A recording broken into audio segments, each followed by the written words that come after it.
Hey everybody, it's Garm here. I'm back on a Saturday afternoon. I'm going to come on and share some things I've been listening to, reading, and watching. Doing that every now and then, just showing kind of a mixture of things. Just been kind of getting into lately. Wanted to share real quick. Again, the wonderful gifts from Bill in the Vinyl-verse. Thanks so much again, Bill. Really enjoying all these, and just wanted to talk a little bit about each one. Been absorbing it a little bit more. Yeah, the Bal Moria, Clear Language, excellent. I was reminded that is it Michael from Noted and Archived, his channel, that it's his group. Beautiful stuff right away. I mean, it grabbed me. Mostly keyboard based, piano, organ, a little bit of synthesizer with guitar. I think mostly electric, maybe a little bit of acoustic, with some strings, violin, and really nice. What I kept thinking throughout as I'm listening is it almost reminds me of kind of like Twin Peaks soundtrack in an alternate universe in a way, or like a parallel. Like that to me is very much night music. It's very nocturnal, kind of dark and shadowy and mysterioso. This is mysterioso in a different way, more like this is more like morning music. You're waking up, you're just kind of coming into consciousness, and you just kind of coming into things, and it's a good way to kind of emerge into the day with. Beautiful, atmospheric, beyond category, really. Love the pacing throughout. Mostly kind of slow and hazy, but every now and then it'll pick up in dynamics and in pace overall.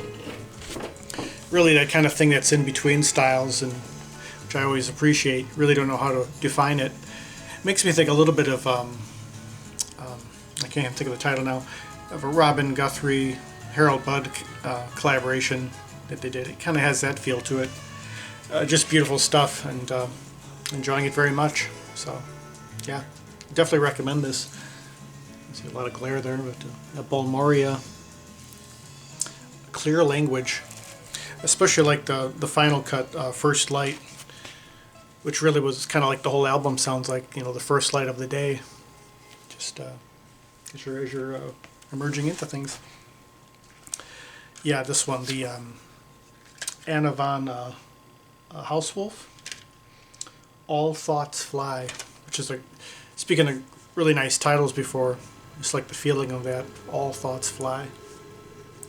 Yeah, this is incredible pipe organ music, which I'm guessing sounds like, for the most part, that it's being done in real time. At times there seems like there's like little effects, but I'm not sure if maybe it's reminiscent in a way of Keith Jarrett's Hymns and Spheres from the mid-70s. Not necessarily the style, like that you wouldn't mistake it for that one, but as far as probably literally and figuratively pulling out all the stops on the organ and trying different combinations of things that hadn't really been done before.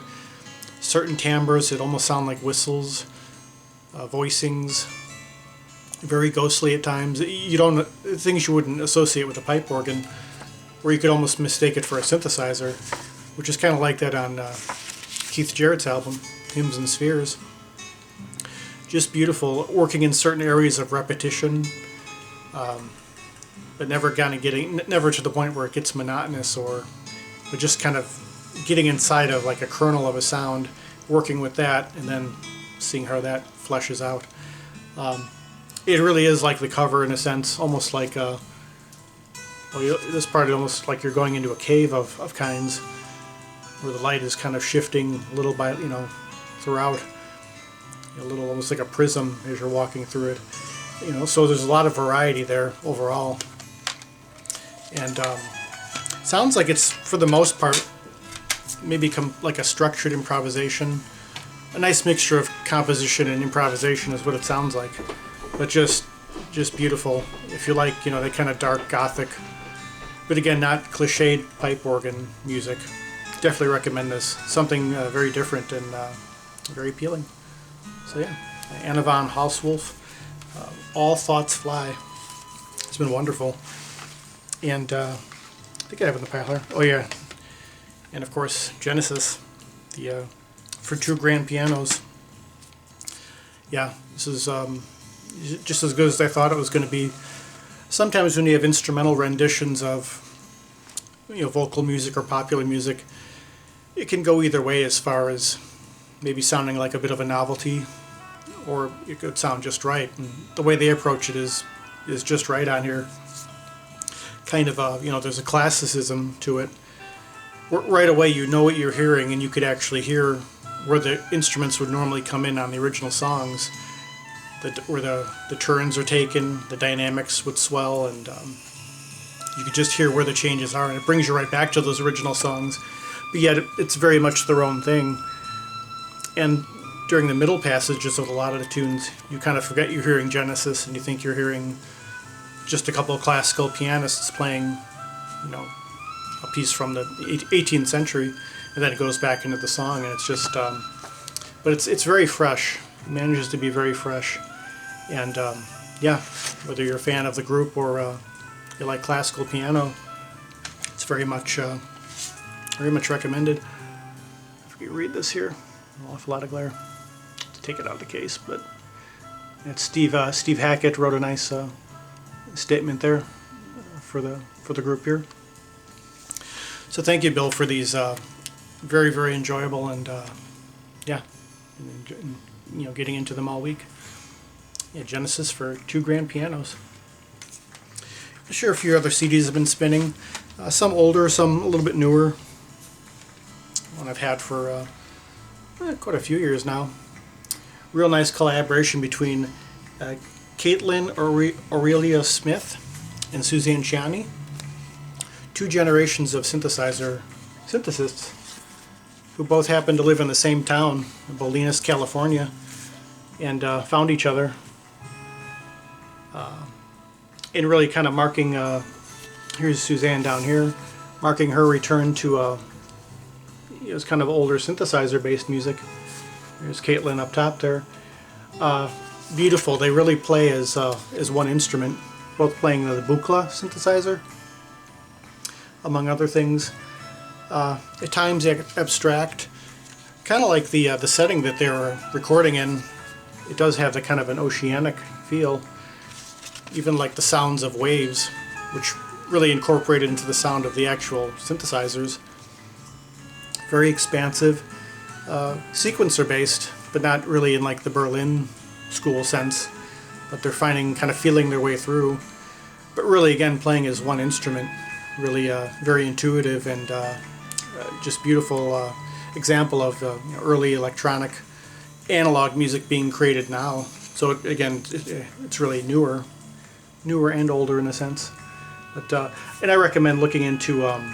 I've been a fan of Suzanne for a long time, but Caitlin Aurelia Smith does some really nice stuff on her own.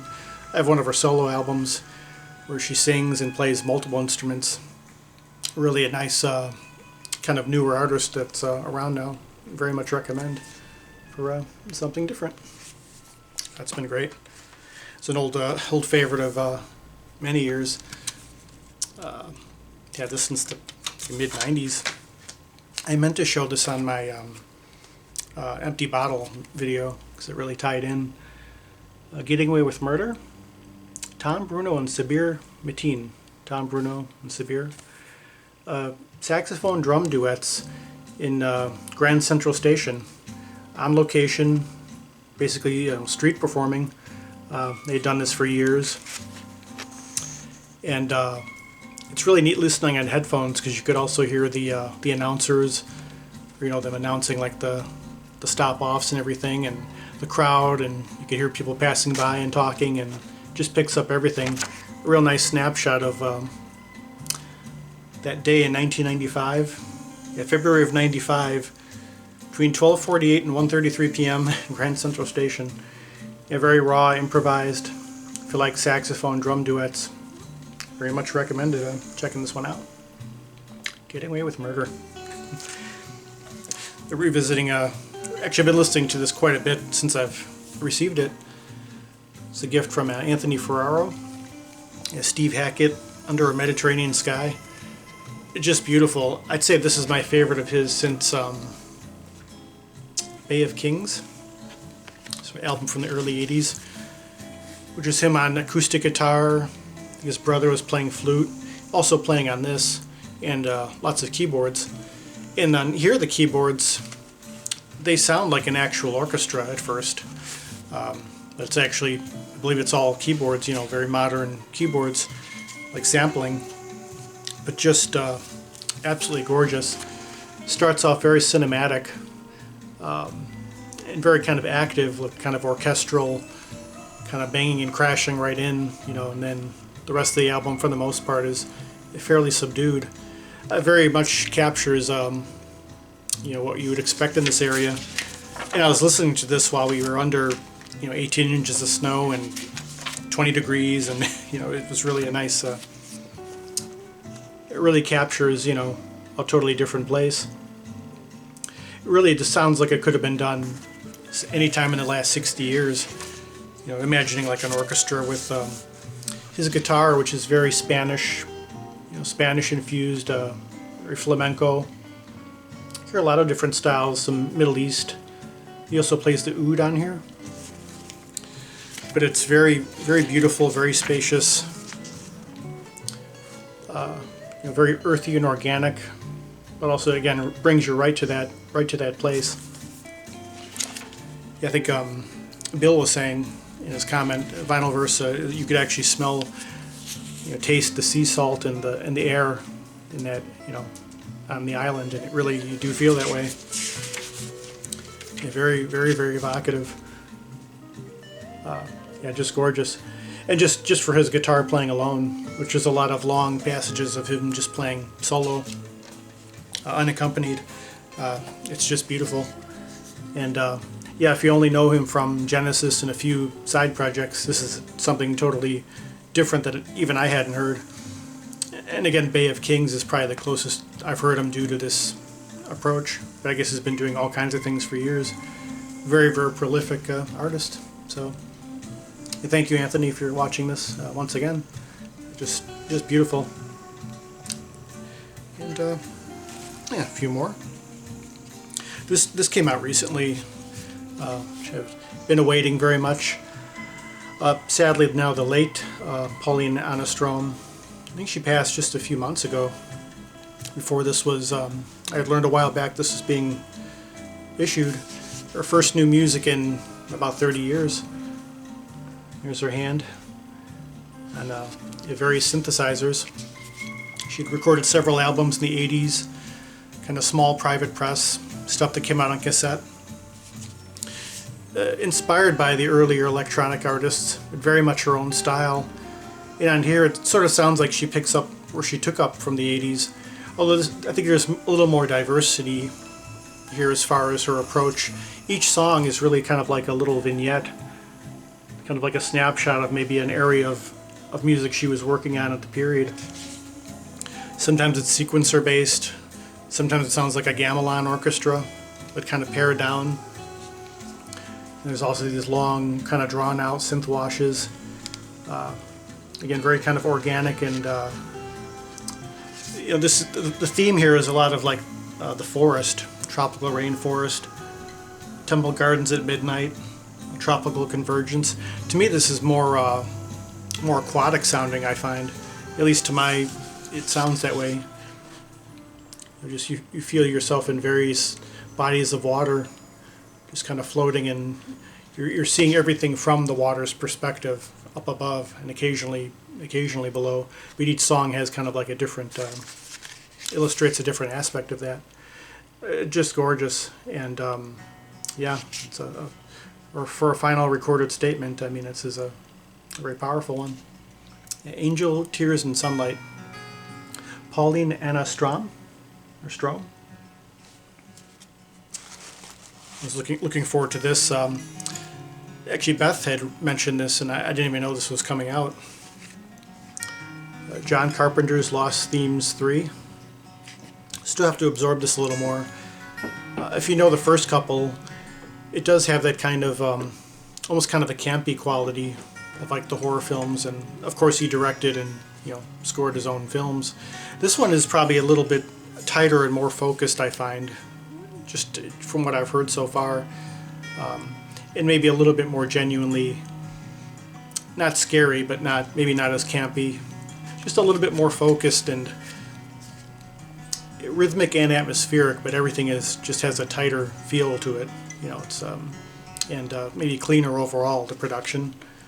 And he's on here with his son, Cody, and it's another artist, Daniel Davies.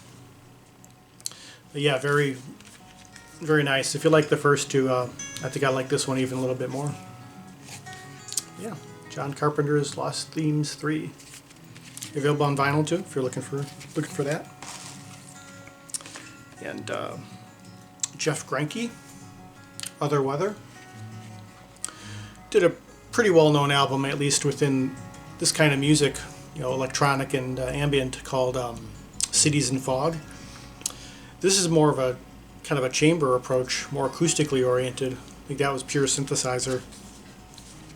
On here he has some string players, violin, viola, playing acoustic piano as well as synthesizers. This is actually kind of, I heard this right around the time, or just a little bit before Receiving the Balmoria. This sounds like this could be a real companion to that album. A lot of ways that kind of a mixture of acoustic and electric, almost like kind of like chamber in a way, indefinable chamber music, you could say, kind of sitting in between those styles, but very much capturing different times of the day and different aspects of the climate in this music here. And now that the seasons are starting to, you're getting a little bit of a intimation of spring coming here, and it's days are longer. This kind of fits the transition pretty nicely. But yeah, if you like that music that sits in between, electronic and acoustic, it's very much recommended. And that's just a few things I've been listening to. There's a lot of other ones, but it would take a long time to show everything. And I'll just show what I've been reading, book I've been on. This I picked up actually in Arizona last year, in February. Started on it, stuff happened in the world and got distracted from that and a lot of other things, and finally resuming it now and really enjoying it. We got it from this place I've mentioned before. My favorite place is bookshops in the world, Adventures Unlimited. Very fun place. These various subjects. And it's about a fellow named Ray Palmer, who's a publisher and author. Really innovative as far as getting different kinds of science fiction, mystery, as well as what would be known as paranormal, whether it was in the fiction side or the more documentation side. Even mentioning being into the X-Files, a lot of it kind of led up to that in a way, as I'm finding as we're going. He was from Wisconsin originally, but spent a lot of history in Chicago, which I find interesting, reading about places, from 60 or 70 years ago, as they're speaking of it. He had an accident as a child, a car accident, or was hit by a car, which stunted his growth and left him hunchbacked. He was only, I think he was only 4 feet tall. But as I was stating, that he's had a very formidable presence, even being, with such a short stature. If I find a picture, but someone who was just very,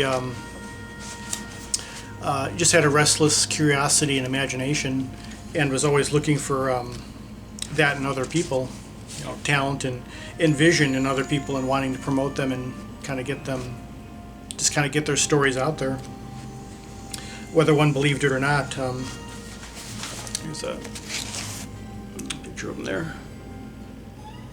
Hard to see him compared to others, but yeah, it's just someone who I just like reading about, people who are inspiring and who really find their own way, even going through a lot of hardships, as it sounds like he had through throughout his life. But yeah, I'm just a little less than, not quite halfway through, but yeah, just really really neat getting into this. The Man from Mars.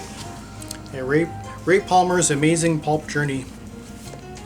Oh, and in the back of this there was the Black Bear Gazette, reprint of an old newspaper. What it actually is a menu to a place called the Black Bear Diner. I like how they have this though. So yeah, if you're ever in Cottonwood, Arizona, on 1041 South Highway 260, you want a really good breakfast, very filling breakfast, go to the Black Bear Diner. And you'll get one of these, a menu and something to read while you're waiting. Yeah, very fun. Yeah, I miss heading out to this place. And I got a lot of other books I'll get into eventually, but probably take a little too long to show. But there's a lot of stuff, I'm just looking to get into reading and trying to get into the habit of reading one thing at a time, which I'm one of those people. I'll start on one thing, I'll get 3 or 4 things going, and I might finish one, and the other ones will be left to the side for years. But so I'm trying to stick with this one for now. And just a couple things I've been watching, mentioning the X-Files before. Yep, in season 8, about a quarter of the way through or so. Enjoying it. Mulder's character for the time being is away, and Doggett, I think his name is, in his place for now. So see how that all goes. But yeah, enjoying the continuing saga, which I've been on since I think early December. So just trying to slow it down a little bit though. I was watching like 4 episodes a night, and they're starting to infiltrate my dreams, and it's getting to be a bit much. Or starting to live like an X-File, starting to feel like you're in that world. Another thing I've been really enjoying lately, Never Turning Back, the world of Peggy Lipschultz. She did these things called Chalk Talks. She was a painter, draftsperson, overall artist. She would do these things called Chalk Talks, where she would give a talk while she was doing illustrating something. Oftentimes it was reflective of what was going on socially at the time, or locally, bringing consciousness of just what was going on in the world and in her own mind and her own passions. And one thing she had done for years was accompany folk singers. It was kind of like a very early, kind of like performance art before there was performance art. She would be on stage with them, and she would actually time it to where she would finish the piece as they were finishing the song. She worked with people like Pete Seeger, Ella Jenkins, Arlo Guthrie, Holly Near, Studs Terkel when he would give his talks. Yeah, it's an example of some of her artwork there. And again, had done it in various mediums, paint, like chalk on like a white background, and did it for many years. She was 90 years old as of this film, which was from 2008. And I think she lived to be 100, and was still very active. And yeah, and she was local here in Chicago. So very inspiring to watch this. Yeah, I could watch these kind of things all day if it's about, again, anyone who's finding their own way creatively and just inspiring others. Always love seeing that. So yeah, and Never Turning Back, the world of Peggy Lipschutz. A lifelong commitment to art and social change. Yeah, it's a short film too. It's only a little over a half hour. So, yeah, well worth seeing. And real quick, I wanted to show this for Dave, a Culture Fan. He had done a video on comic books a while back. Never got into comics and graphic novels a whole lot, but this is something I've been into for a few years, since it's musically related. Matt Holworth, Savage Henry. He's an artist who incorporates actual musicians, living, well, maybe not, they're not all living now, but at the time living musicians would actually, with their cooperation and participation in his comics. You can see here you've got Chuck Van Zyl, Konrad Schnitzler, Peter Gulch. I know he's had Manuel Gottsching, which I think, from Ashra Temple. That's how I first learned of Matt Holworth, was from Manuel's, I think his website. I was looking at something on there, and it mentioned this. And it's pretty much a basic kind of comic book story with the heroes and villains. Very typical for the most part, but the way they incorporate the actual musicians is kind of neat, just as other characters. So there's Chuck Van Zyl and Peter Gulch of the Nightcrawlers. I like how he has a Private Music t-shirt on. It's their insignia. And yeah, just it's fun for that. So yeah, if you look up Matt Holworth, you might find some of your favorite musicians in the comic books. Again, with their own participation. It's a pretty neat thing. So yeah, I wanted to show this particularly to Dave. Yeah, Savage Henry, Matt Holworth. And yeah, I think that'll do it for now. Just wanted to share some of these as I've been going, and yeah, as I have more, once I have something new that I've read and watched, I'll do another one of these, and as well as the current listens. Got all kinds of things I want to do as far as themes, but again, I get started on one thing and something else kind of pulls me the other way. But we'll see what happens next. Here's what's been playing in the background. Danny Hines, Every Island, another player from the early WNUA days. Yeah, guitarist. Enjoyable stuff. Hey, Danny Hines. Well, I hope we're all doing as well as possible. Still starting to warm up here, and yeah, it's getting more spring-like your way. And well, from the boys, wherever they're at, nap time. Till the next one. Peace, love, and joy.